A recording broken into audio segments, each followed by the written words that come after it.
ډیر پښتانه دا سوالونه کوي چې د میشن نور څه شی دی، په دې باندې اوسه پورې زموږ ډیر پښتانه پوه نه دي. نو زه مو پوه کوم او دا ویډیو د خپلو ملګرو سره شیر کړئ.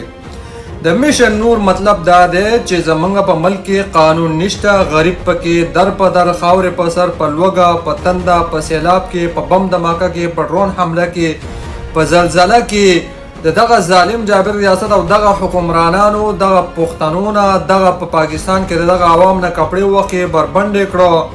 ویډیوګانې دې کېږي، ظلم دی، جبر دی، ګرفتاریانې دي او هیڅ قسمه قانون پکې نشي، عدالت ته نشي تللی، ولس پکې پیسې اخلي، پولیس پکې پیسې اخلي،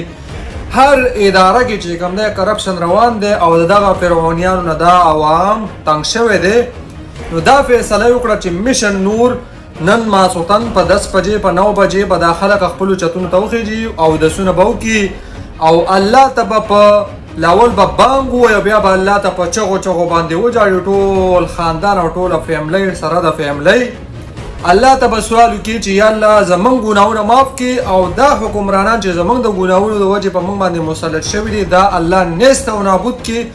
او د دې خلاف په الله ته سوال وکړي او بانګ به ووایي او کېدای شي چې الله پاک زمونږ د غم او د درد او د فریاد واوري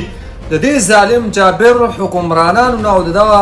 ریاست نه او دغه دلګانو نه او دغه فرعونیانو نه الله پاک موږ له نجات راکړي. نو پښتانه هم در په در کړه، خاورې په سر کړه، په بم دماکو، په ډرون حملو،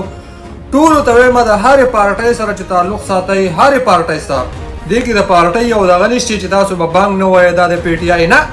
منګه مسلمانان یو د مسلمانۍ په خاطر دغه ظالم جابر نظام او دغه ظالم حکمرانانو خلاف نن ټول خپل چتون ته وخیږي او دا بانګ وایي چې الله دې موږ د دې ظالم جابر نظام او د دې حکمرانانو الله موږ له نجات راکړي.